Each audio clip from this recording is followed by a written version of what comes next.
Super star ரஜினிகாந்தால முடியாதது தளபதி விஜயால எப்படி முடிஞ்சிச்சு?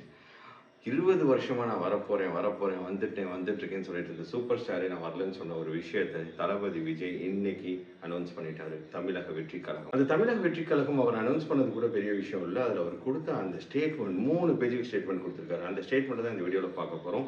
இந்த வீடியோ நான் ஆல்ரெடி நிறைய வாட்டி பார்த்துட்டேன்டா, வேண்டாம்னு நினைச்சீங்க அப்படின்னா சத்தியம் பண்ணி சொல்லுவேன், இந்த வீடியோல அதை விட யூனிக்கான பார்ட்ஸ் நிறைய இருக்கு.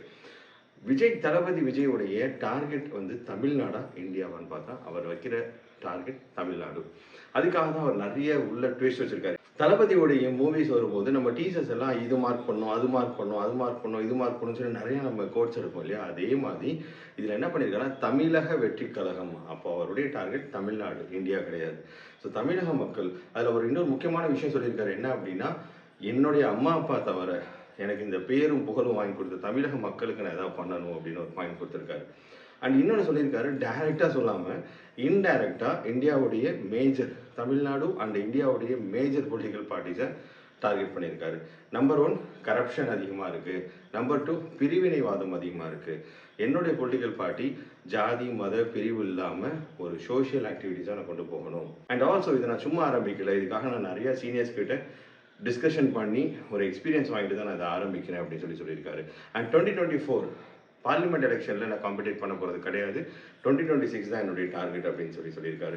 இந்த 2 வருஷமும் ஆர்கனைசேஷன் செட்டப், அதாச்சும் அமைப்பு, மாநில தலைமையிலேருந்து மாவட்ட தலைமை வரைக்கும் எல்லாமே நாங்கள் செட் பண்ண போகிறோம். அதுக்காக நாங்கள் இந்த 2 வருஷம் டைம் எடுத்துக்கணும் அப்படின்னு சொல்லியிருக்காரு. தளபதி விஜய் பொலிட்டிக்கல் பார்ட்டி ஸ்டார்ட் பண்ணக்கூடிய காரணம் என்னன்னு கேட்டோம் அப்படின்னா, அவர் சொல்றது ஒரு பேசிக் மனிதனுக்கு தேவையான அடிப்படை வசதிகள் கிடைக்கணும். என்ஜிஓஸ் மூலியமா நான் பண்ணிக்கிட்டு இருக்கேன் நிறையா, அது மக்களுக்கு தெரியும். ஆனால் அதை விட அதிகமாக நான் பண்ணணும்னா எனக்கு அரசியல் செல்வாக்கு வேணும். 26க்கு அப்புறமா நான் ஜெயிப்பேனா, ஜெயிக்க வைப்பீங்கன்னு அவர் கேட்கல. 2026 எலெக்ஷனுக்கு அப்புறம் நான் ஜெயிச்சு வந்து இதெல்லாம் செய்வேன்னு சொல்லி ஆணித்தனமாக. தமிழ்நாட்டில் பொறுத்த வரைக்கும் ஆயிரக்கணக்கான கட்சிகள் ரெஜிஸ்டர் ஆயிருக்கு. ஆனால் நம்ம எல்லாருக்கும் தெரிஞ்சது 2 பொலிட்டிக்கல் பார்ட்டி மட்டும்தான், டிஎம்கே அண்ட் ஏடிஎம்கேன்ட்டு. இப்போ பிஜேபி கொஞ்சம் டெவலப் ஆகி வந்துகிட்டு இருக்கு.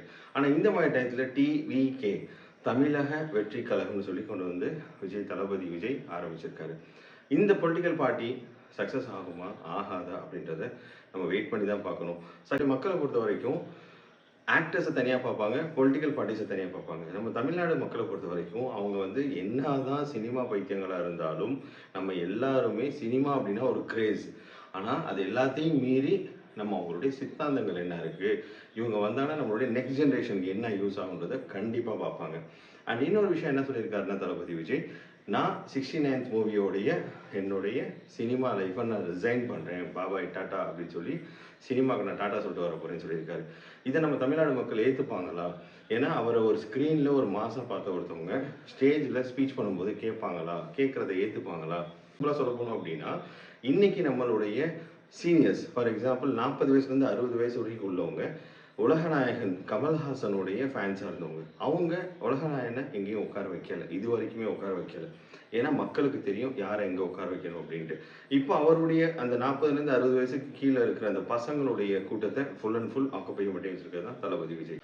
ஸோ அந்த பசங்களுடைய கூட்டத்தை கையில் வச்சிருக்கிறவர் தான் தளபதி விஜய். இப்போ இவர் அந்த பசங்களுடைய கூட்டத்தை வச்சு ஜெயிச்சு சட்டசபைக்கு போவாரா அப்படின்றது தான் கேள்வி.